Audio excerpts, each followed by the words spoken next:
Sementara Ning Feng akhirnya membunuh Han Jin, Shin kemudian berpindah ke sebuah pertemuan penting antara 7 guild besar dan Feng E. Dan seperti biasa kita akan persingkat saja pembicaraan mereka.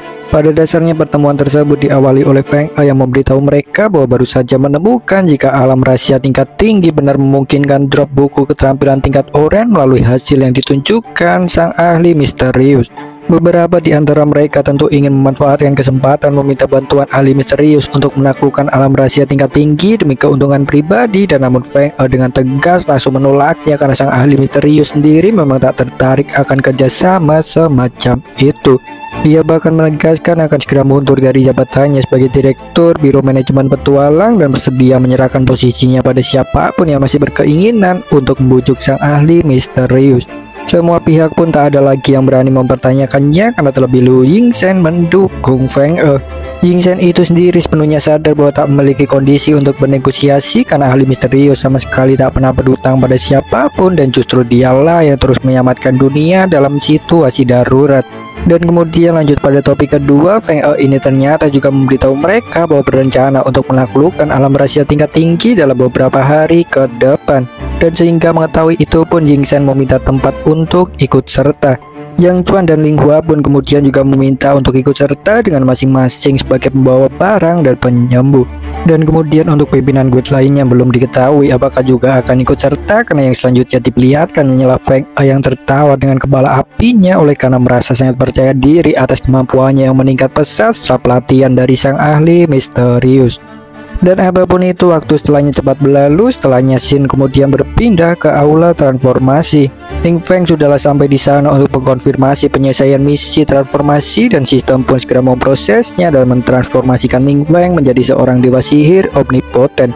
Itu memang benar nama profesi kedua yang Ning Feng pilih, yang membuatnya mendapatkan satu keterampilan pasif bawaan, yaitu Mystical Barrier, yang memampukannya untuk mendapatkan kekebalan terhadap semua keterampilan deteksi. Tentu saja juga peningkatan atribut yang signifikan, namun di tengah semua pencapaian besar tersebut, Ning Feng sama sekali tak menunjukkan rasa puas. Itu adalah karena pikirannya yang masih belum bisa move on atas apa yang telah menimpa Han Jin, yang membuatnya semakin yakin akan kebenaran legenda versi suku iblis kegelapan. Dan beberapa pertanyaan pun mulai muncul dalam benak Ning Feng tentang bagaimana bisa Han Jin berubah menjadi bos tersembunyi setelah kematian, dan juga apakah sistem yang membuatnya memiliki aura kekuatan yang mirip dengan dewa omnipoten. Bagaimanapun Ning Feng sendiri masih tak menemukan jawaban karena memang informasi yang dia miliki masih terbatas. Ning Feng pun kemudian mengeluarkan sebuah liontin yang benar saja merupakan item peninggalan Han Jin. Itu adalah aksesoris tingkat oren dengan atribut peningkatan kecepatan perapalan mantra sebesar 15% dan peningkatan kritikal sebesar 5%. Itu jelas merupakan aksesoris yang sangat luar biasa, dan namun apa yang lebih penting dari semua itu adalah fakta di mana Ning Feng menemukan bahwa jiwa Han Jin tertanam di dalamnya oleh karena telah mendapatkan berkat kekuatan ilahi. Itu mengartikan bahwa jiwa Han Jin tak sepenuhnya menghilang dan mungkin saja akan dapat dibangkitkan kembali. Bagaimanapun waktu setelahnya cepat berlalu. Hari pelatihan supernova yang diadakan oleh 3 universitas besar akhirnya tiba. Suasana di lokasi pelatihan jelas sangat ramai karena total peserta yang ikut adalah sebanyak 180 orang, dengan 148 di antara mereka merupakan supernova nasional dari berbagai daerah. Dan seseorang yang paling mencolok di antara semuanya adalah He Xiong yang merupakan ranking 1 dari daftar supernova. Dia jugalah merupakan adik dari He Xiu, sang pimpinan guild Azura Tajam, sehingga begitulah popularitasnya sangat tinggi. Dia layaknya seorang bintang utama yang menjadi pusat perhatian karena terlebih baru-baru ini ada rumor yang muncul tentang He Xiong yang telah mendapatkan bimbingan langsung dari Duan setelah penyelesaiannya dalam menara ujian dewa. Dan bagaimanapun tak lama kemudian bintang utama yang sebenarnya akhirnya tiba, yaitu Akademi Kota Xinyu. Pandangan semua orang pun segera teralihkan karena Akademi Kota Xinyu telah menghebohkan dunia maya akhir-akhir ini dengan mengirim murid tak kompeten yang bahkan tak masuk dalam daftar supernova nasional. Ning Feng pun kemudian turun dari bus mengawali dan kemudian diikuti oleh Wang Yu, Feng Rui, Chang Muxiu, Suting, dan Jianzhu. Melihat mereka pun semua orang tercengang karena hawa kehadiran Ning Feng dan yang lainnya yang sangat kuat. Sistem pun kemudian memberitahu Ning Feng bahwa ada banyak orang mencoba memeriksa status miliknya, dan namun Mystical Barrier telah menghalangi semuanya. Kehebohan pun terjadi secara alami pada saat berikutnya yang membuat banyak orang mulai bertanya-tanya siapakah Ning Feng itu sebenarnya, karena bahkan tak mampu memeriksa status miliknya. Mereka pun mulai bertanya-tanya apakah Ning Feng itu benar seorang murid SMA sama seperti mereka, karena terlebih juga tak melihatnya ada dalam daftar supernova. Dan keterkejutan pun juga terlukiskan dalam wajah para Master Guild yang turut hadir, karena bahkan mereka tak mampu untuk memeriksa status Ning Feng. Mereka pun mulai bertanya-tanya apa yang sebenarnya terjadi, meski tentu tak mendapatkan jawaban. Dan begitu juga si Xiong jelas merasakan hal yang sama.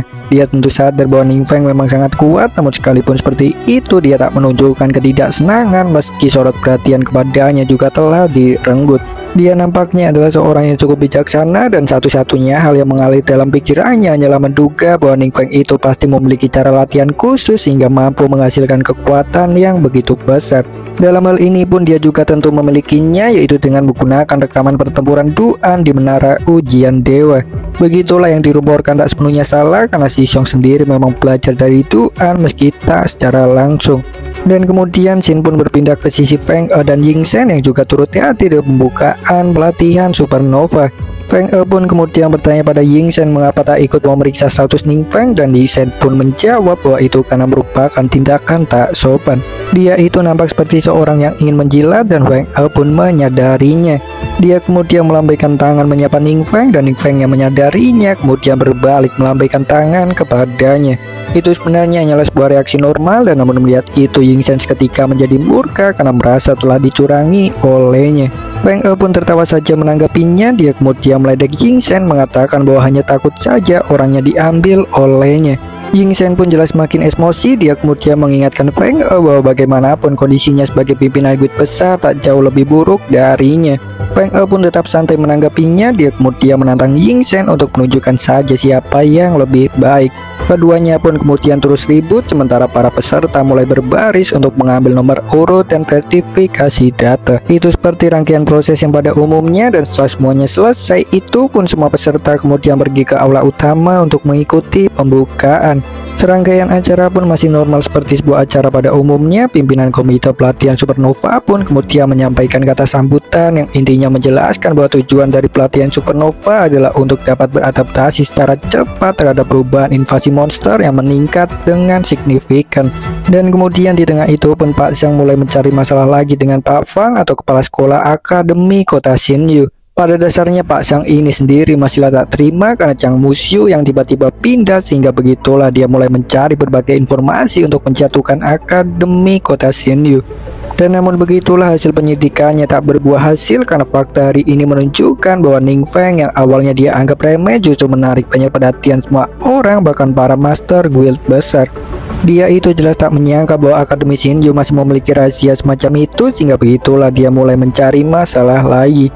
Dia kemudian mengsarkas Pak Fang, mengingatkannya bahwa bagaimanapun pelatihan supernova telah menarik banyak perhatian dari seluruh penjuru dunia. Dia mengingatkannya untuk berhati-hati supaya tak memalukan nama baik Akademi Kota Xinyu, dan Pak Fang pun hanya terdiam. Dia itu pada dasarnya hanyalah orang biasa, sehingga begitulah dia sama sekali tak tahu perkembangan Ning Feng dan yang lainnya, meski telah mendengar bahwa mereka memang menjalani latihan khusus. Dan sehingga begitulah dia hanya khawatir saja bila mereka tak mampu melewati pelatihan supernova dengan baik. Dan mengesampingkan itu pun ketua komite pelatihan kemudian masuk ke inti acara. Dia menjelaskan sistem yang akan digunakan dalam pelatihan. Tema yang dipilih adalah kebebasan, sehingga setiap orang diperbolehkan untuk membentuk kelompoknya sendiri terlepas latar belakang akademi mereka dengan anggota sebanyak 5 orang. Dan kemudian hasil penilaian didasarkan pada pencapaian individu dan kelompok, dengan 10 peserta teratas akan mendapatkan kesempatan untuk mengikuti latihan divisi universitas atau mudahnya merupakan tingkatan yang lebih tinggi.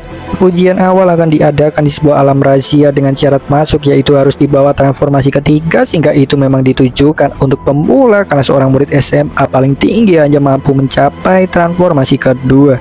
Sang pimpinan komite pun kemudian menyuruh semua peserta untuk memperhatikan dengan seksama demonstrasi dari tim spesialis yang sudah menunggu. Layar monitor pun kemudian dinyalakan dan terlihatlah sekelompok petualang yang dibentuk secara acak. Di antara mereka ada Si Xiong yang merupakan ranking 1 dalam list supernova nasional tingkat SMA, dan namun sisanya adalah wajah asing yang baru pertama kali muncul. Dan di antara mereka itu pria berambut coklat adalah yang paling mencolok karena dia tak ingin membuang kesempatan untuk unjuk gigi. Dia belayak-layaknya seorang pimpinan kelompok. Bagaimanapun tak ada yang mempermasalahkannya. Mereka pun kemudian masuk ke alam rahasia yang akan menjadi tempat ujian bagi para peserta. Di dalamnya adalah sebuah tempat yang penuh akan kabut dan racun yang cukup mengerikan. Seorang mage pun kemudian langsung mengambil tindakan. Dia merapalkan mantra anti racun pada semua orang. Mereka kemudian lanjut menjelajahi alam rahasia dan mereka pun menemukan sekelompok monster laba-laba di balik sebuah tebing. Monster laba-laba itu pun membuka serangan lebih dulu dan semua orang pun segera bereaksi melawannya. Dan namun perbedaan kekuatan jelas sangatlah besar, itu layaknya sebuah pembantaian sepihak. Dan seorang yang paling mencolok dalam hal ini adalah Si Xiong karena dia mampu mengimbangi petualang lain yang ternyata merupakan murid tingkat universitas. Dan jadi begitulah dia itu merupakan perwakilan murid tingkat SMA yang dipilih sebagai peringkat pertama dalam daftar supernova nasional. Melihatnya itu pun semua orang cukup terkejut, tak terkecuali Gu Yunsho yang seorang peringkat kedua. Dia itu bahkan mengakui bahwa kekuatan Si Xiong itu ada di level yang berbeda dengannya. Bagaimanapun Si Xiong dan yang lainnya terus bergerak maju. Mereka pun berhasil melewati setiap monster yang menghalangi dengan sangat mudah hingga akhirnya sampai ke lokasi boss dungeon. Mereka semua pun segera menyerangnya secara serentak dan begitulah pertarungan berakhir dengan singkat oleh kemenangan mereka. Sistem pun mencatat waktu penyelesaian yang mereka capai yaitu 48 menit 10 detik. Itu secara tak langsung menjadi target yang harus dilampaui semua peserta meski nampaknya agak mustahil. Bagaimanapun waktu setelahnya cepat berlalu. Para peserta kemudian dipanggil satu persatu untuk menjalani ujian di alam rahasia. Shin kemudian berfokus ke sisi Ningfeng yang menunggu giliran dan secara mengejutkan dia kemudian dihampiri oleh Cai Yusen. Dia itu adalah seorang dalam kelompok demonstrasi sebelumnya. Dia kemudian memberitahu Ningfeng bahwa merupakan keponakan dari Cai Dongming atau pemilik perusahaan Juancheng. Dia menjelaskan bahwa mendengar tentangnya dari pamannya dan datang untuk memberikan sapaan. Ningfeng pun lolos saja menanggapinya, sementara keterkejutan pun terlukis di benak para peserta lain karena bagaimanapun Cai Yusen itu merupakan murid unggulan dari Universitas Beijing. Dan sehingga begitulah mereka tak menyangka bahwa seorang sepertinya justru akan menghampiri Ningfeng. Wang Yu pun kemudian ikut nimbrung melihatnya. Dia pun menyapa Cai Yusen sembari memperkenalkan diri. Cai Yusen pun menyapanya balik dan dia kemudian meminta Ningfeng untuk memberitahunya saja bila memerlukan sesuatu selama pelatihan. Ningfeng pun tertawa senang atas keramahannya, sementara Suting segera berbisik memperingati Wang Yu untuk berhati-hati karena banyak wanita cantik yang memiliki latar belakang mengerikan mulai mendekati Ningfeng. Dan namun dalam hal ini Cai Yusen sebenarnya memiliki alasan tersendiri tentang mengapa menghampiri Ningfeng, yaitu karena Dongming tak cukup yakin akan kekuatan Ningfeng meski selalu membicarakannya. Dan sehingga begitulah dia ingin mengambil kesempatan untuk mencari tahu kebenarannya. Sang rambut coklat dari kelompok demonstrasi pun kemudian menghampiri Cai Yusen. Dia mengajaknya untuk mencari tempat beristirahat dulu. Dan namun Cai Yusen langsung menolaknya karena ingin menonton pelatihan lebih dulu. Sang rambut coklat pun menjadi emosi sendiri karena dia merasa bahwa menonton pemula itu tak ada gunanya. Dan namun Si Xiong kemudian memilih untuk tetap tinggal dulu juga. Dia menegaskan bahwa ingin melihat lebih lama lagi. Sang rambut coklat pun akhirnya tak berani lagi memaksa. Dia pun mengikut saja. Dan setelahnya pun Shin berpindah ke sisi dalam alam rahasia di mana 6 kelompok masuk secara bersama-sama untuk menjalani ujian dengan tugas yang berbeda. Jadi begitulah porsi yang diberikan itu berbeda, dan namun sekalipun seperti itu mereka semua nampak kewalahan meski hanya menghadapi monster biasa. Begitulah alam rahasia tersebut tak semudah yang dibayangkan hingga jelas saja membuat para kepala sekolah menjadi panik dengan sendirinya oleh karena rasa cemas bila tak ada satupun yang berhasil melewati ujian. Dan waktu pun setelahnya cepat berlalu dan kecemasan para kepala sekolah pun menjadi nyata. Semua tim berakhir gagal dan tak ada satupun yang berhasil melewati ujian sama sekali semenjak ujian dimulai. Banyak murid pun mulai kehilangan semangat akan kegagalan beruntun pada kelompok sebelumnya. Mereka mulai merasa bahwa ujian camp pelatihan supernova tak mungkin dapat diselesaikan. Kelompok tim Si Xiong pun akhirnya mulai mengantuk karena tak ada satupun yang menarik perhatian, dan saat itu pun giliran Ningfeng dan kelompoknya akhirnya tiba. Mereka pun meminta izin pada Pak Sang lebih dulu, dan tentu saja Pak Sang memberikan dukungan penuh meski jauh dalam lubuk hati memiliki kekhawatiran tersendiri melihat kegagalan semua peserta sebelumnya. Dan bagaimanapun tim Ning Feng kemudian masuk ke dalam alam rahasia dan mereka kemudian disuruh memilih satu tugas sesuai kategori yang telah ditetapkan, yang setidaknya ada 4 berdasarkan fungsinya. Yang pertama adalah seorang assassin yang bertugas memberikan damage utama pada musuh sekaligus bertugas sebagai defender saat bertarung melawan musuh yang sangat kuat. Kemudian yang kedua adalah research yang bertugas untuk mempelajari hal baru yang ada dalam alam rahasia atau seperti semacam ilmuwan peneliti.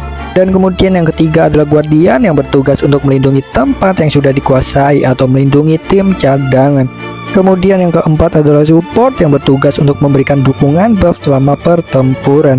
Setiap kategori fungsi tersebut memiliki misi yang berbeda-beda yang setidaknya ada 10. Dan kemudian selain dari hal tersebut, Ning Feng sendiri memiliki satu misi tambahan dari sistem yang memintanya untuk mengalahkan bos terakhir dan menyelesaikan alam rahasia. Wang Zhu pun kemudian bertanya padanya akan memilih tugas apa, dan Ning Feng pun menjawab bahwa akan menjadi seorang riset. Wang Zhu pun tak terlalu terkejut mendengarnya karena Ning Feng ini secara akademik memang tergolong sebagai murid unggulan.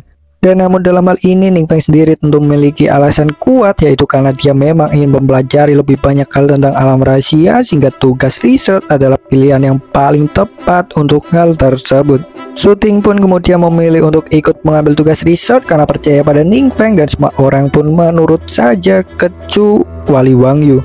Dia nampak agak keberatan karena melihat adanya misi yang mengharuskan mengambil sampel bos terakhir. Ning Feng pun kemudian meyakinkannya tak perlu khawatir. Dia kemudian memberitahunya bahwa semua itu tak akan menjadi masalah asal dapat membunuh sang bos terakhir. Begitulah mereka semua akhirnya setuju untuk mengambil tugas riset dan mereka pun segera bergerak menjajahi alam rahasia setelahnya.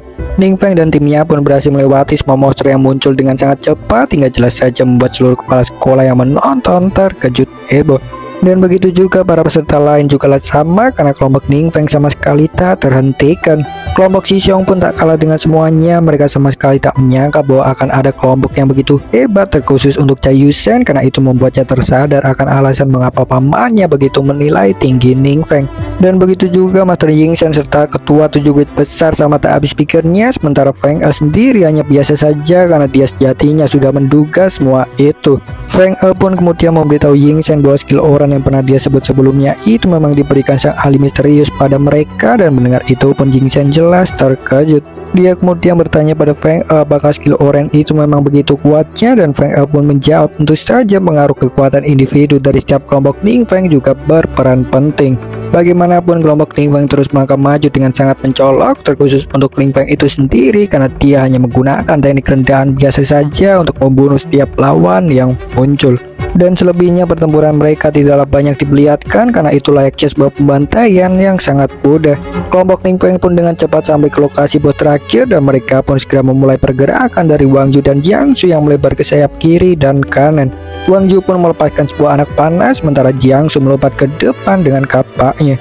Keduanya pun berhasil mengenai badan kiri dan badan kanan sang bos terakhir, dan siapa sangka satu serangan dari mereka itu pun berhasil menjatuhkannya tewas. Begitulah pertempuran berakhir dengan singkat dan tim Ning Feng pun berhasil memecah rekor tertinggi baru dengan perolehan waktu 8 menit 14 detik, jauh lebih cepat dari tim Xiong yang memerlukan waktu 40 menit. Semua orang pun jelas sangat terkejut melihatnya. Mereka semua kehabisan kata karena pencapaian kelompok Ning Feng jauh di atas langit bahkan jika dibandingkan dengan kelompok Xiong.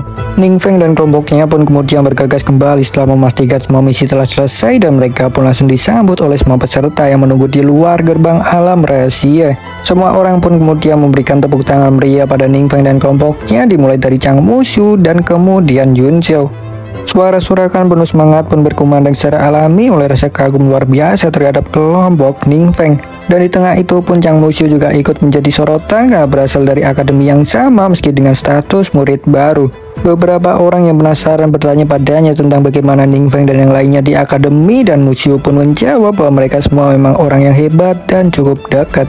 Dan kemudian Yun Xiao pun juga ikut-ikutan ambil kesempatan. Dia mengancam semua orang yang berani menuduh Ning Feng dan yang lainnya. Begitulah dia sungguh orang tak tahu malu, dan apapun itu waktu setelahnya cepat berlalu.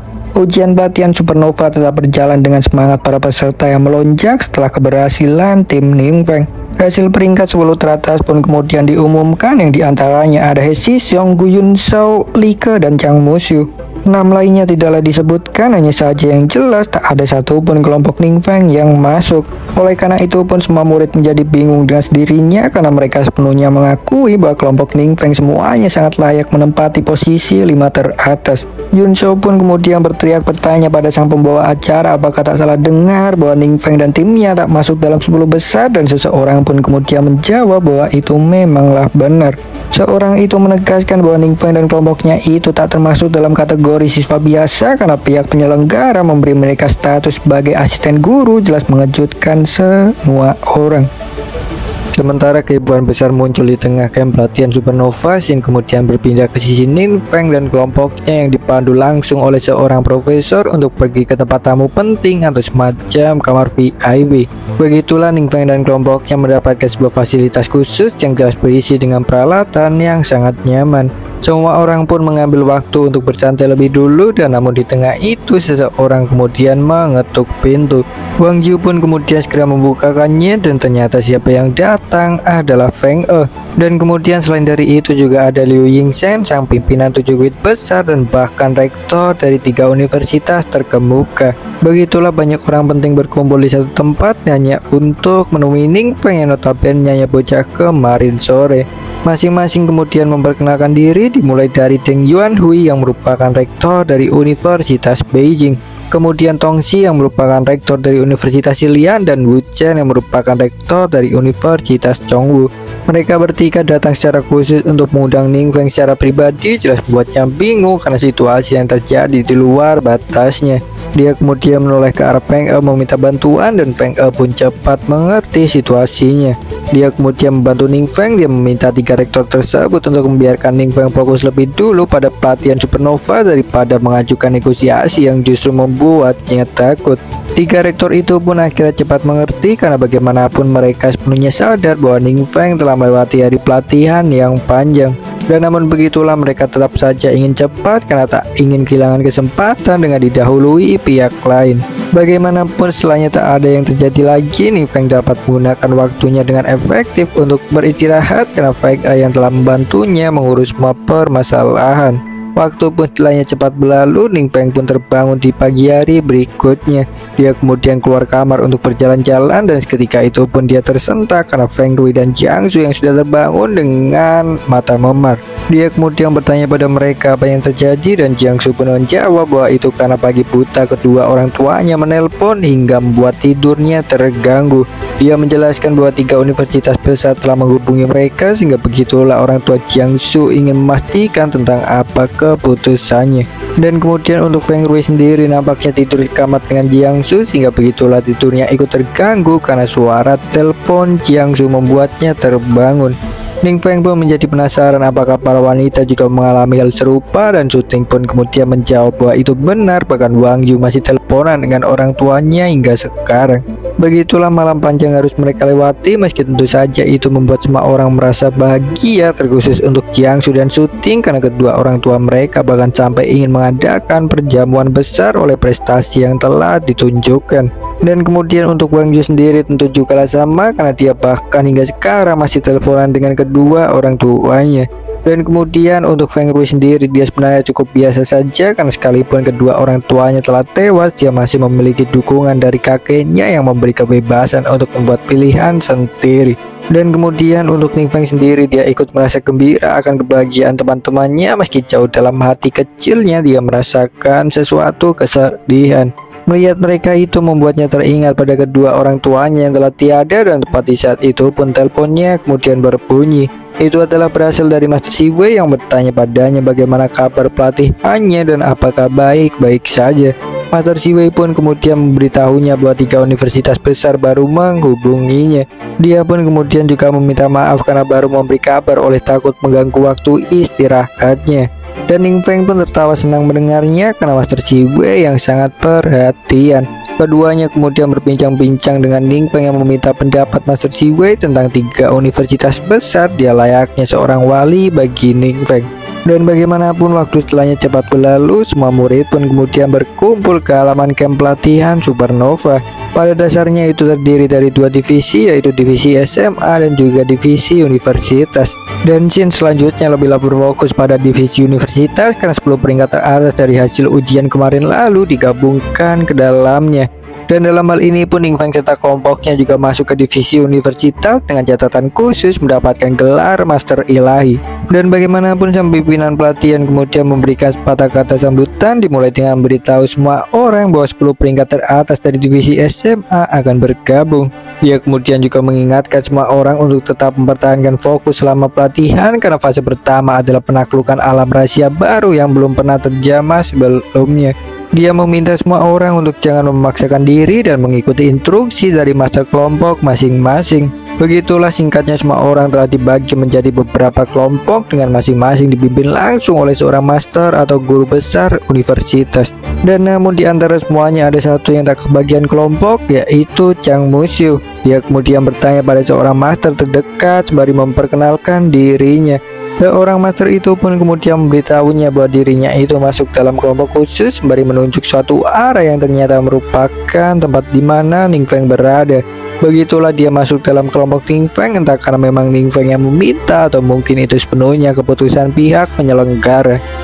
Bagaimanapun pelatihan fase pertama divisi universitas akhirnya dimulai. Ning Feng beserta kelompoknya pun kemudian masuk dalam sebuah alam rahasia tanpa nama yang belum pernah terjamah sama sekali.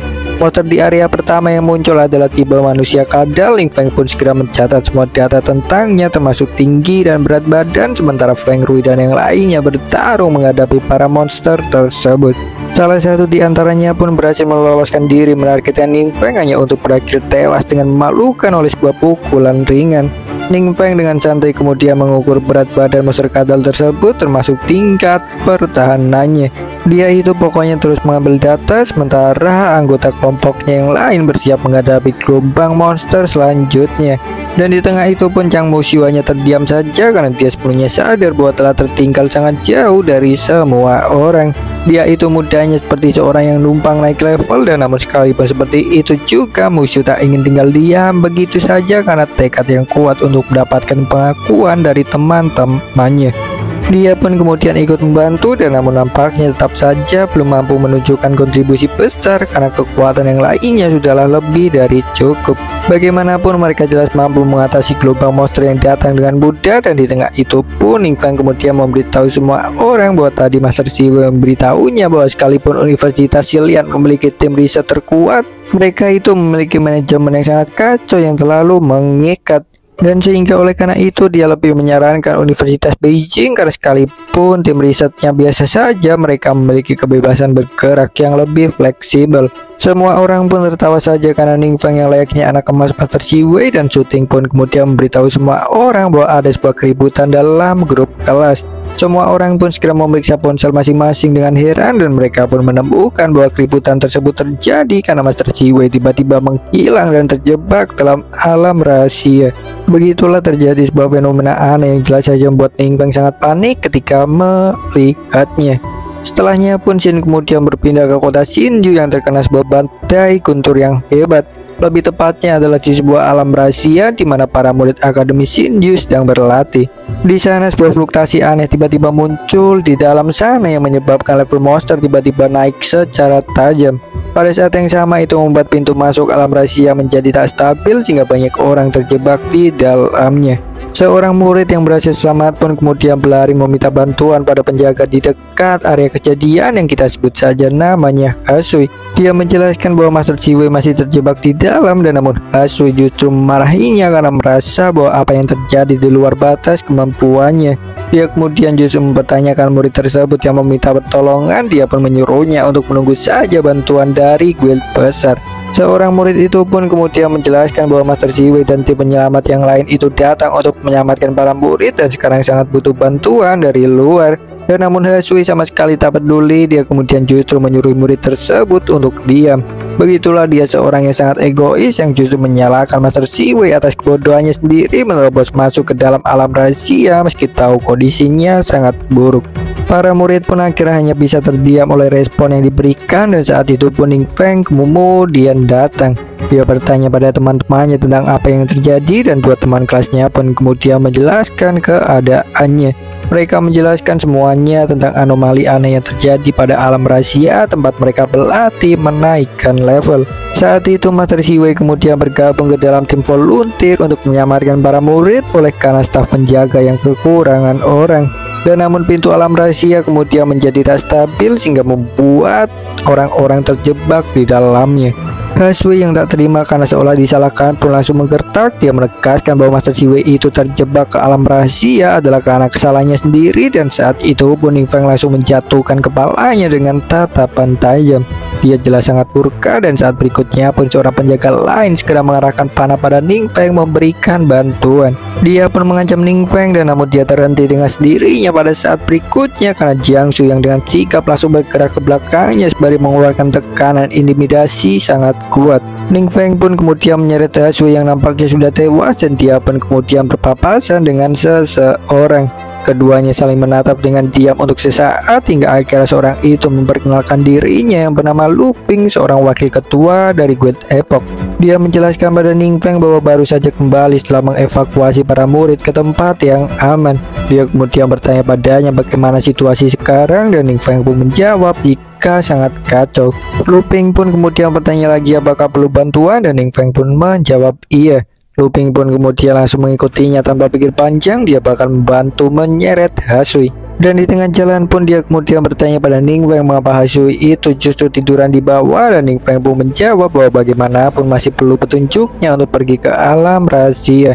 Lu Ping pun tak berani bertanya lagi, dan hingga cerita mereka pun akhirnya sampai ke gerbang masuk alam rahasia. Benar saja itu dijaga ketat oleh karena situasi yang kacau. Penjaga di sana pun menegaskan bahwa siapapun tak boleh masuk ke dalam, dan Lu Ping pun kemudian menunjukkan kartu identitasnya sembari memperkenalkan dirinya yang seorang wakil ketua Guild Epoch.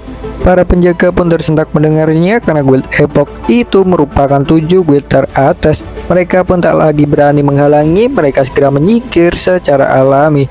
Ning Feng dan yang lainnya pun kemudian langsung masuk ke dalam alam rahasia tanpa pikir panjang, dan mereka pun mendapati sebuah tempat yang penuh akan kabut misterius. Itu jelaslah bukan kabut biasa, melainkan itu dapat menurunkan kekuatan serangan dan daya tahan sebanyak 15% pada semua orang. Seorang mage bawaan Lu Ping pun kemudian segera merapalkan mantra pembatal debuff, dan namun benar saja itu tak bekerja. Dia pun dengan cepat sadar bahwa efek tersebut pasti merupakan domain efek yang memang tak bisa dihilangkan. Semua orang pun jelas panik secara alami, terkhusus untuk Lu Ping sendiri karena dia sepenuhnya tahu bahwa sebelumnya tak ada domain efek dalam alam rahasia tersebut. Dan namun di tengah kecemasannya itu dia menemukan bahwa Ning Feng sama sekali tak terpengaruh sehingga membuatnya mendapat sedikit kepercayaan diri karena ada bersamanya. Dan begitulah yang benar terjadi. Ning Feng memang sama sekali tak terganggu karena atributnya yang terlalu besar untuk terpengaruh oleh hal kecil seperti penurunan status. Dan namun bagaimanapun Ning Feng juga sadar bahwa itu tetap saja berefek besar pada orang lain, sehingga dia tak ingin buang waktu lagi karena takut terjadi sesuatu pada Master Siwei. Dia kemudian menyuruh Lu Ping untuk segera membangunkan Hasui, dan Lu Ping pun segera meminta bantuan mage yang bersamanya. Seorang mage itu pun kemudian merapalkan sebuah mantra, dan Hasui pun terbangun pada saat berikutnya. Dia kemudian menjelaskan semuanya tentang lokasi Master Siwei dan yang lainnya yang ada cukup jauh di kedalaman alam rahasia. Dan dia pun kemudian memohon untuk dibiarkan kembali setelahnya sembari menegaskan bahwa sungguh tak ingin mati. Begitulah dia sungguh seorang pengecut, dan namun apapun itu Ning Feng tak peduli. Dia kemudian menyuruh Hasui untuk mengantarkannya pergi ke tempat Master Siwei. Tak peduli apapun yang terjadi, dia pun mengancam akan meninggalkannya seorang diri bila tak mau bekerja sama. Dalam hal ini Ning Feng tentu memiliki alasan tersendiri mengapa sampai harus meminta tolong padanya, yaitu karena alam rahasia yang terbagi menjadi beberapa jalur sehingga petunjuk yang akurat memanglah diperlukan. Bagaimanapun scene setelahnya berpindah jauh ke dalam alam rahasia, di mana seorang menemukan adanya monster yang berusaha masuk ke dalam persembunyiannya. Dia jelas sangat ketakutan setengah mati karena tepat di belakangnya adalah lokasi di mana Master Siwei dan yang lainnya berada. Saat itu Master Siwei sendiri sedang membantu mengobati luka. Dia terus melakukan itu tak peduli akan kondisi tubuhnya karena merasa bahwa pengobatan bukanlah hal yang bisa ditunda. Seorang yang diselamatkannya itu pun tentu sangat berterima kasih atas bantuan Master Siwei, dan namun tetap saja di antara semua orang di sana ada beberapa orang yang merasa tindakan Master Siwei itu tak berguna. Itu adalah karena apa yang diselamatkan Master Siwei hanyalah seorang lemah saja, sehingga mereka merasa bahwa menyelamatkannya juga tak akan bisa membantu untuk bertahan hidup. Pada dasarnya pemikiran tersebut tidaklah salah, dan saat berikutnya pun kecemasan mereka menjadi nyata. Tembok kuat tiba-tiba hancur oleh sebuah serangan, dan sesosok monster pun kemudian muncul dari retakan dinding yang muncul. Semua orang pun jelas sangat panik secara alami, dan namun bagaimanapun serangan tak menunggu mereka. Sang monster kemudian langsung membuka mulut lebar-lebar hendak melepaskan sebuah tembakan, dan namun siapa sangka seorang yang Master Siwei selamatkan langsung mengambil tindakan menghentikan monster tersebut dengan tubuhnya sendiri. Gadis rambut hijau yang terus bersamanya pun tak kuasa menahan air mata karena seorang tersebut ternyata adalah ayahnya. Sekumpulan monster lain pun kemudian terus berdatangan membuat situasi menjadi semakin gawat. Master Siwei pun segera berlari menyeret sang gadis rambut hijau, dan dari sini pun terlihat bahwa jarak antara mereka cukup jauh dari yang lain. Itu menjelaskan mengapa mereka menjadi sasaran utama, dan namun nasib buruk sama sekali tak berhenti. Sang monster berhasil mengejar keduanya, oleh karena lebih cepat sang gadis rambut hijau pun menjadi penuh rasa takut ketika sadar posisinya. Dan saat itu pun sebuah dinding es kemudian muncul melindunginya dan Master Siwei. Benar saja itu tak lain dilepaskan oleh Ning Feng yang untungnya tiba tepat waktu, dan dinding es itu pun nampaknya juga merenggut nyawa semua monster yang menyerang pada saat yang sama. Shooting dan seorang magi di bawah Luping pun kemudian segera membantu menyembuhkan korban yang terluka, sementara Ning Feng bergerak mendatangi Master Siwei yang pandangannya tertuju pada gadis rambut hijau yang tak kuasa menangis oleh karena sang ayah yang telah tewas. Begitulah suasana cukup baru, dan namun serangan ternyata tak berhenti begitu saja. Saat berikutnya pun getaran hebat muncul mengejutkan semua orang, dan sebuah tentakel aneh pun kemudian keluar dari atap goa. Jiangsu pun segera melompat menebas tentakel tersebut, dan namun siapa sangka luka tebasan yang terhasilkan dengan cepat tertutup kembali. Jiangsu pun tersentak oleh tak menyangka bahwa regenerasi tentakel tersebut sangat cepat, membuat keadaan semakin gawat karena di saat yang sama sebuah telur kemudian jatuh menutup jalan. Sebuah tentakel pun kemudian melesat ke arah Master Siwei sangat cepat, dan Ning Feng segera bereaksi menyelamatkannya dengan menebas tentakel tersebut. Dia kemudian berteriak menyuruh semua orang mengikutinya. Dia pun lanjut menyerang balik monster tentakel itu. Dia terus memotong hanya dengan gerakan ringan, dan namun jelas saja itu berdampak sangat besar hingga mengejutkan semua orang, oleh karena tentakel yang Ning Feng potong tidak dapat beregenerasi kembali. Begitulah keadaan berbalik secara alami dengan kehadiran Ning Feng yang dengan cepat mampu membuka jalur keluar seorang diri.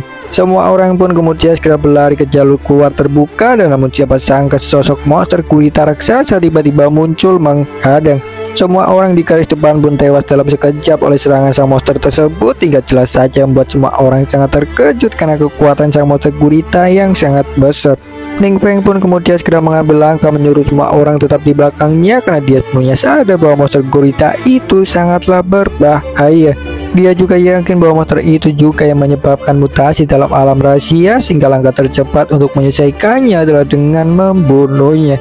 Ning Feng kemudian segera bergerak maju, dan namun monster gurita menyerangnya lebih dulu dengan sebuah tentakel.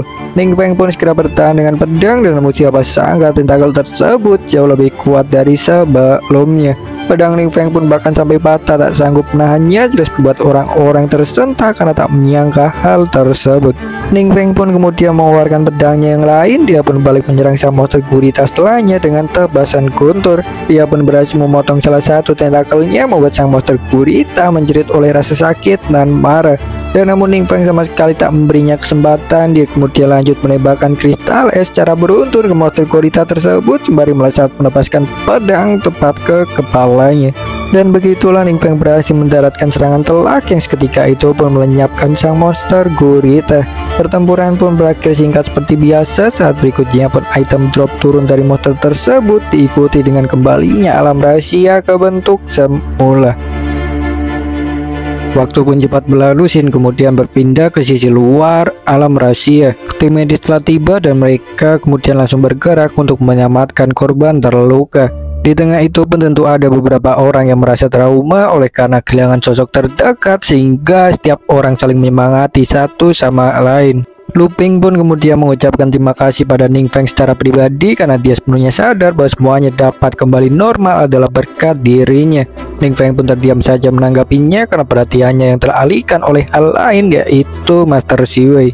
Dia nampak sangat pucat dan suram, mungkin karena melihat banyak korban tewas di depan mata kepalanya. Ning Feng pun kemudian memanggil Master Siwei sembari mengeluarkan sebuah harta kualitas oren berupa emblem penyembuh dengan kemampuan khusus berupa peningkatan penyembuhan sebanyak 50%. Ning Feng memberikannya pada Master Siwei sebagai hadiah, jelas saja mengejutkannya. Lu Ping pun kemudian bertanya pada Ning Feng apakah itu benar tanda ilahi yang melegenda, dan Ning Feng pun menjawab itu benar. Dia pun menjelaskan bahwa itu merupakan drop dari monster gurita sebelumnya. Ning Feng ini mengatakannya dengan ekspresi datar sehingga jelas saja membuat Lu Ping semakin tak habis pikir dengannya, karena bahkan dirinya sendiri saja baru pertama kali melihat tanda ilahi secara langsung, namun Ning Feng seolah menganggapnya sebagai barang yang biasa saja.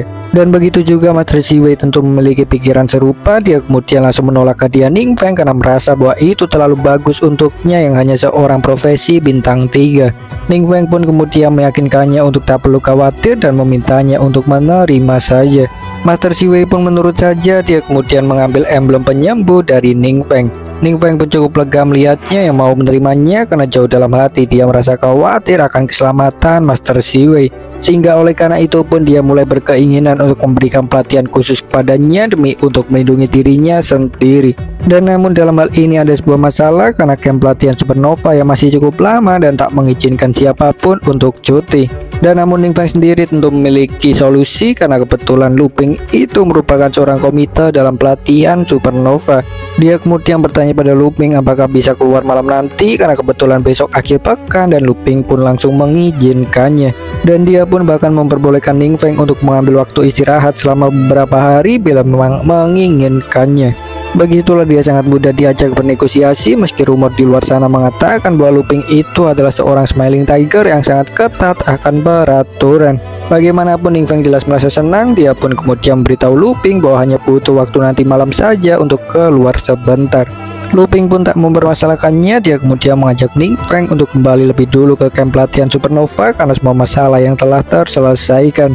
Dan namun di tengah itu sekelompok wartawan kemudian mendatangi mereka lebih dulu untuk bertanya tentang siapa pahlawan yang telah mengalahkan monster di alam rahasia. Lu Ping pun menjawab bahwa itu adalah anak muda itu sembari menunjuk Ning Feng yang seketika tersentak oleh rasa gugup. Semua wartawan pun langsung menyodorkan banyak pertanyaan padanya seperti bagaimana cara mengalahkan monster dan apakah benar masih seorang murid karena terlihat sangat bodoh. Ning Feng yang sejatinya seorang nolep pun tak dapat berkata-kata menghadapi mereka. Dia pun hanya bisa menjerit dalam hati oleh rasa gugupnya. Dan melihatnya itu pun Feng Rui cukup terkejut karena dia tak menyangka bahwa Ning Feng yang sangat dia kagumi akan memiliki sisi malu seperti itu. Wang Yu pun kemudian memberitahunya bahwa Ning Feng itu memang tidak terlalu bagus dalam pembicaraan formal seperti sebuah interview. Dia memang selalu seperti itu semenjak masih kecil dan terus menghindari interview di sekolah sebisa mungkin. Begitulah Wang Yu sangat mengenalnya, dan namun dia tetap saja membiarkan Ning Feng karena merasa bahwa kesempatan kali ini adalah kesempatan yang baik untuknya untuk membuatnya terbiasa. Bagaimanapun waktu setelahnya cepat berlalu. Shin kemudian berpindah ke camp pelatihan Supernova di sore hari. Ning Feng sudahlah sampai di kamarnya. Dia kemudian rebahan sejenak oleh karena interview yang sangat melelahkan. Dan namun dia dengan cepat terbangun sendirinya karena teringat akan suatu hal yang penting. Itu adalah tentang buku keterampilan yang dia dapatkan dari pos Korita yang bernama Soul Guardian. Itu adalah sebuah keterampilan bertahan yang dapat menahan serangan kritikal yang secara tak langsung dapat memungkinkan penggunanya untuk menghindari kematian. Itu layaknya sebuah cheat yang luar biasa sehingga Ning Feng pun sangat penasaran tentang apa yang akan didapatkannya setelah sistem mengubah buku keterampilan tersebut menjadi mantra terlarang. Dia kemudian langsung mencobanya dan sistem pun segera mentransformasikan buku keterampilan tersebut menjadi sebuah skill pasif bernama Undying Calamity. Itu adalah sebuah kemampuan yang memungkinkan penggunanya untuk bangkit dari kematian pada setiap 1 juta poin keyakinan. Ning Feng sendiri saat ini hanya memiliki 4.300 poin dengan limit maksimal yaitu 2 juta poin. Begitulah ada batas yang dapat diperoleh yang berdasarkan pada tingkat level dunia, di mana pada setiap levelnya akan meningkatkan limit sebanyak 1 juta poin.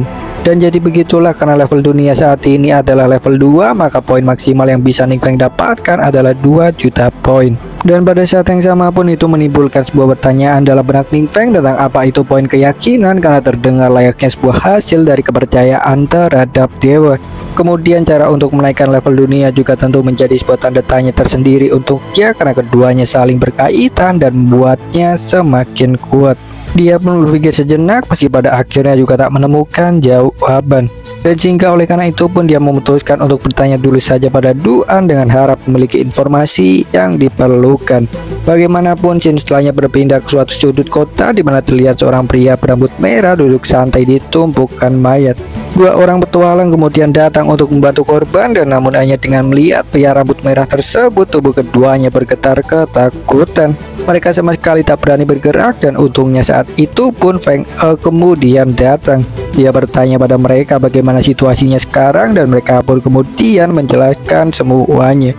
Pada intinya pria rambut merah itu ternyata seorang yang menghilang misterius pada 5 tahun yang lalu yang bernama Tian Yu. Dia baru saja muncul kembali beberapa tahun terakhir dan tiba-tiba membuat kerusuhan besar yang merenggut banyak nyawa petugas keamanan. Begitulah kasusnya itu mirip dengan Feng He dan Gu Ying, sehingga oleh karena itu pun Feng E cepat mengerti.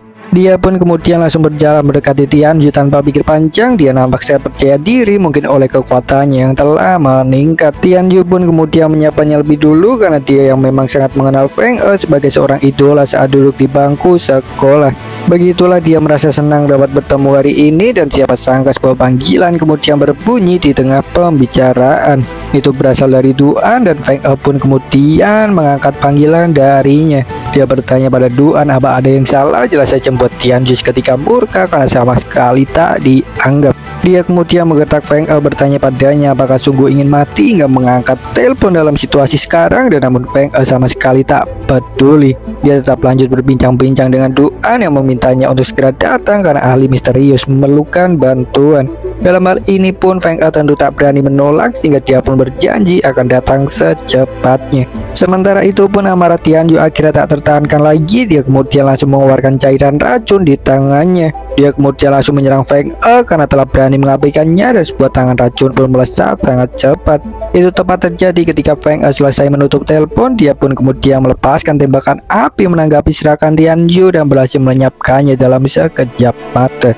Tian Yu pun jelas tersentak, tak menyangka bahwa serangannya akan begitu mudah dilenyapkan. Dia pun segera mengeluarkan semua perlengkapan terbaik miliknya. Dia kemudian menyerang Feng E sekali lagi dengan tembakan racun, dan Feng E pun menghadapinya secara langsung dengan tembakan api. Kedua serangan mereka pun saling berbentrokan, dan namun tak butuh waktu lama hasilnya pun terlihat. Perbedaan kekuatan di antara keduanya ternyata cukup besar, dan saat berikutnya pun tembakan racun Tian Yu itu lenyap oleh api Feng E yang terus melesat ke arahnya. Itu kemudian menghantam Tian Yu yang tak sempat bergerak secara langsung dan seketika merenggut nyawanya. Feng E pun kemudian langsung pergi begitu saja. Dia menyuruh dua petualang sebelumnya untuk mengurus sisanya sembari menjelaskan bahwa memiliki urusan yang penting. Waktu pun setelahnya cepat berlalu. Shin kemudian berpindah ke rumah Duan di mana Feng E sudahlah sampai. Dan seperti biasa kita akan bersingkat saja pembicaraannya, dan pada intinya Duan itu meminta biro manajemen petualang yang Feng E pimpin untuk mengurus masalah distribusi ramuan XP tingkat tinggi kepada publik. Itu adalah keinginan Ning Feng karena melihat bahwa dunia sedang ada dalam situasi darurat karena harus menghadapi invasi monster yang terus meningkat tajam dari waktu ke waktu yang tak berbanding lurus dengan peningkatan kekuatan tempur para petualang. Dan sehingga begitulah Ning Feng ingin membuka jalan untuk para petualang supaya dapat meningkatkan kekuatan secara lebih efisien demi mengatasi invasi di masa depan. Setidaknya begitulah yang Duan katakan pada Feng E mengatasnamakan sang ahli misterius. Dalam hal ini pun Feng E merasa kagum atas pemikiran sang ahli misterius yang layaknya seorang pimpinan bijaksana. Dari sudut pandangnya sendiri, keputusan sang ahli misterius itu sangatlah bijak karena itu akan sangat menguntungkan pihak petualang dalam upaya peningkatan diri. Dan begitulah singkatnya Feng E pun menyetujuinya. Dia berjanji akan segera membicarakannya dengan pihak biro manajemen petualang. Waktu pun setelahnya cepat berlalu. Shin kemudian berpindah ke guild Asura Tajam pada malam hari. Distribusi ramuan SP tingkat tinggi ternyata telah menyebar, dan itu ditemukan oleh mereka di pasar gelap. Berita akan hal tersebut pun juga menyebar sangat pesat hingga akhirnya pun terdengar di telinga guild Asura Tajam yang langsung melaporkannya pada Hesiu selaku pimpinan guild. Itu pada dasarnya menjadi sebuah pukulan tersendiri karena pihak guild Asura Tajam telah mengelola ramuan SP tingkat tinggi lebih dulu meski hanya terbatas untuk anggota guild mereka sendiri saja. Sehingga begitulah beredarnya ramuan XP di pasaran jelas menimbulkan ancaman tersendiri bagi pihak mereka yang telah susah payah membangun kekuatan internal untuk menjadi lebih unggul dari yang lain. Dan namun dalam hal ini Hesius penuhnya sadar bahwa satu-satunya yang mungkin menyebarkan ramuan XP tingkat tinggi itu hanyalah sang ahli misterius, karena Duan memang telah memberitahunya bahwa ahli misterius memiliki resep ramuan XP tingkat tinggi. Dan sehingga oleh karena itu pun dia tak berani berbuat banyak, dan dia kemudian hanya meminta anak buahnya untuk menyelidiki pasar gelap demi memastikan siapa yang telah menjual ramuan XP tingkat tinggi tersebut. Dan apapun itu, Shin setelahnya berpindah ke camp pelatihan Supernova di mana Ning Feng berada. Dia mondar-mandir di koridor kamar dan Wang Yu pun kemudian menggodanya. Dia bertanya pada Ning Feng apakah tak ingin melihat video interview tadi, dan Ning Feng pun segera menjawab tidak dengan tampangnya yang gugup. Wang Yu pun kemudian meyakinkannya untuk tak perlu khawatir. Dia memberitahu Ning Feng bahwa banyak orang yang menyanjungnya di media massa. Dia pun menunjukkannya pada Ning Feng dan benar saja banyak orang memberikan dukungan. Tak ada satupun yang membahas rasa gugup yang Ning Feng tunjukkan, dan bahkan mereka menganggap hal tersebut sebagai sisi yang menggemaskan. Ning Feng pun terdiam sejenak melihatnya, karena itu membantunya mendapatkan jawaban atas mengapa poin keyakinannya meningkat pesat secara tiba-tiba.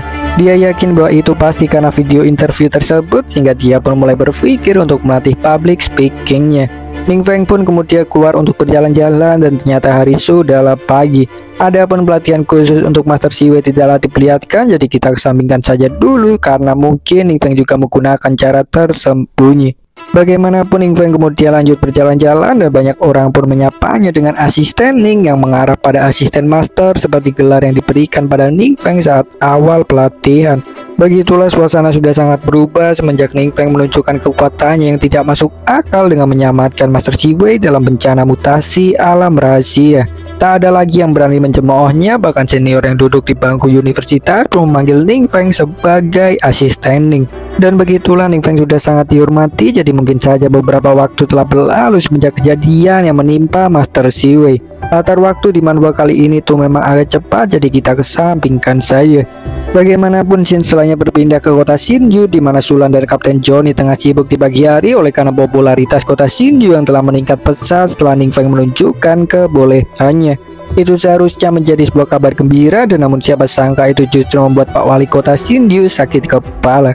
Itu adalah karena dia yang sudah melihat jauh ke depan tentang Ning Feng yang pasti akan pergi meninggalkan kota Shinju untuk bergabung dalam sebuah universitas. Sehingga oleh karena itu pun dia takut bila sang ahli misterius juga akan pergi meninggalkan kota Shinju bersamanya, karena terlebih Duan juga baru saja menghubungi untuk mengembalikan villa yang telah dia berikan. Begitulah Pak Wali Kota ini sungguh sangat ketakutan sendiri karena merasa akan kehilangan kekuatan besar yang dapat melindungi keamanan kota Shinju di tengah invasi monster yang terus meningkat secara signifikan. Kapten Johnny pun hanya bisa terdiam mendengarnya. Dia kemudian menoleh ke arah Sulan yang terdiam menatap ponsel miliknya seolah ingin bertanya pendapatnya. Wajah Sulan sendiri terlihat begitu terkejut sehingga jelas saja membuat Kapten Johnny penasaran tentang apa yang terjadi. Dia pun kemudian bertanya pada Sulan apa yang dipikirkannya dengan heran, dan Sulan pun menjawab bahwa itu karena Master Feng baru saja mengabarinya jika sang ahli misterius hendak memberikan pelatihan khusus kepadanya yang layaknya sebuah mimpi. Dan itu jelas saja menjawab kekhawatiran Pak Wali Kota sehingga dia pun seketika bersemangat kembali mendengarnya. Dia kemudian menyemangati Sulan, mengatakan bahwa akan sangat bergantung darinya mulai sekarang. Begitu juga Kapten Johnny pun menawarkan makan malam sembari mengatakan harapannya pada Sulan untuk masa depan kota Shinju. Bagaimanapun Shin setelahnya berpindah ke suatu tempat di mana 7 Master Guild besar dan Feng E berkumpul. Rapat diadakan oleh usulan Feng E yang memberitahu semua orang bahwa telah mendapat amanah dari sang ahli misterius untuk menyebarkan ramuan XP tingkat tinggi. Dia kemudian mengajak semua 7 Master Guild besar untuk bekerja sama memberikan alkemis terbaik yang mereka miliki supaya produksi ramuan XP tingkat tinggi dapat meningkat pesat dengan kualitas yang tetap terjamin. Itu juga merupakan bagian rencana untuk menekan harga dengan menciptakan produk yang lebih besar dari permintaan. Semua orang pun terdiam karena tentu tak ingin membuang kesempatan emas tersebut, dan apa yang tersisa hanyalah Hesiu sang Master Guild Asura Tajam karena rencana Feng E itu jelas akan mempengaruhinya sebagai satu-satunya pihak guild yang telah memiliki ramuan XP tingkat tinggi. Dan namun bagaimanapun dia juga tak berani menantang. Dia kemudian mendukung keinginan sang ahli misterius dan hanya bertanya pada Feng E tentang apa motif sebenarnya ahli misterius melakukan semua itu, karena merasa bahwa itu bukan suatu yang bisa disimpulkan dengan mudah.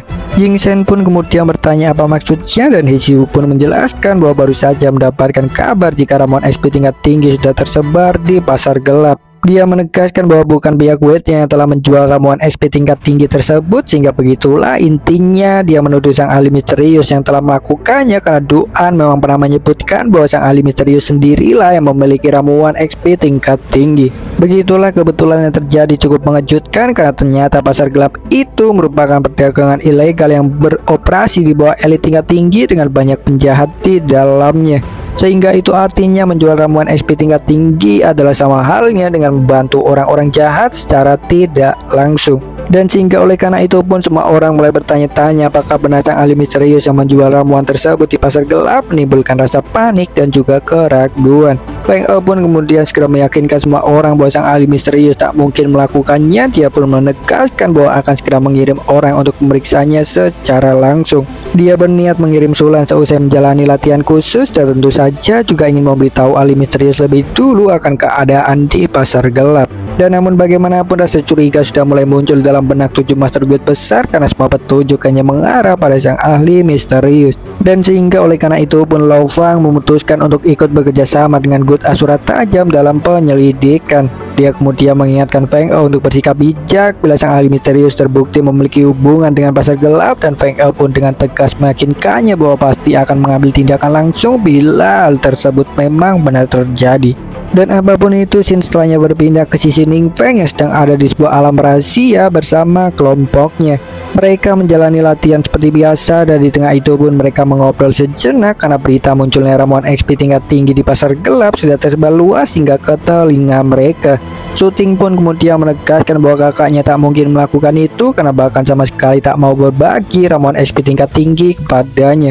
Kemudian Feng Rui juga sama, dia meyakinkan semua orang bahwa kakeknya tak mungkin karena telah bekerja sama dengan Biro Manajemen Petualang untuk distribusi. Pada saat yang sama pun Guild Asura Tajam juga sudah mengumumkan pernyataan publik bahwa bukan pihak mereka yang menyebar ramuan XP tingkat tinggi di pasar gelap, sehingga jelas saja semua itu membuat Ning Feng bingung tentang apa yang sebenarnya sedang terjadi. Dia sungguh tak menyangka bahwa semuanya akan menjadi begitu rumit, dan satu-satunya yang terbesit dalam benaknya adalah kemungkinan di mana ada pihak lain yang telah mengetahui ramuan XP tingkat tinggi. Dan bagaimanapun Shin setelahnya berpindah ke pasar gelap di suatu tempat terpencil. Itu layaknya sebuah tempat hiburan malam dengan banyaknya aktivitas transaksi ilegal terjadi. Di tengah itu pun kita kemudian diperlihatkan dengan sosok berjubah merah yang tidak lain adalah penjual ramuan XP tingkat tinggi. Berita tentang 7 guild besar yang memulai penyelidikan menyeluruh di pasar gelap terkait ramuan XP sudahlah menyebar cepat, dan namun sekalipun seperti itu dia masih bisa bersikap santai. Itu adalah karena dia nampaknya memiliki kemampuan khusus tersendiri yang memampukannya untuk menyembunyikan keberadaan atau identitas asli, sehingga begitulah dia tetap melanjutkan penjualan. Dan di tengah itu pun seorang pria botak kemudian datang kepadanya dengan membawa 2 orang petualang. Pria botak itu sendiri tak lain adalah bawahan sang pria berjubah. Dia kemudian memberitahunya bahwa 2 petualang yang bersamanya datang untuk membeli ramuan XP tingkat tinggi. Begitulah proses transaksi sangatlah tertutup dan harus melewati seorang seperti Calo sebelum bisa bertemu dengan pria berjubah. Dan namun ternyata petualang yang datang itu tidaklah benar ingin membeli ramuan. Dia kemudian menegaskan bahwa datang untuk mencari seseorang. Dia kemudian menjelaskan bahwa seminggu lalu temannya yang seorang assassin tiba-tiba menghilang setelah membeli ramuan XP tingkat tinggi. Dia pun bertanya pada pria berjubah itu apakah tahu sesuatu, dan seorang bawahan lain dari pria berjubah itu segera memberitahunya bahwa orang-orang itu ingin mencari keributan. Sang pria berjubah sendiri jelas menyadarinya, sehingga dia pun kemudian langsung bergerak menyerang keduanya dengan tentakel aneh di sekujur tubuhnya. Begitulah ternyata di balik jubah tersebut adalah sesosok monster ganas yang jelas sangat kuat. Seketika itu pun dia berhasil menangkap 2 petualang yang datang. Dia pun kemudian menyuntikkan sesuatu ke leher keduanya yang seketika merenggut nyawa keduanya. Pria botak pun segera meminta maaf karena telah membawa pengacau. Dia menjelaskan bahwa 2 petualang itu awalnya menghubunginya untuk membeli ramuan XP tingkat tinggi. Dia jelas sangat ketakutan, dan namun ternyata sosok monster misterius itu tak mempermasalahkannya karena dia sendiri memilih pasar gelap sebagai tempat transaksi memang untuk mengurus kemungkinan adanya pengacau. Monster misterius itu pun kemudian menyuruh anak buahnya untuk membawa 2 petualang tersebut ke sebuah gudang di bawah tangga, dan anak buahnya pun menurut saja. Mereka segera bergerak dan terlihatlah banyak jasad lain di dalam yang terbalut oleh slime ungu yang aneh. Dan begitulah banyak hal masih belum jelas karena nampaknya monster misterius itu memiliki sebuah rencana tersendiri selain dari menjual XP tingkat tinggi. Tubuh monster misterius itu pun tiba-tiba terbakar oleh api setengahnya. Dia kemudian menyuruh anak buahnya untuk beristirahat lebih dulu karena sudah cukup puas hari ini, juga karena memang tak bisa berlama-lama.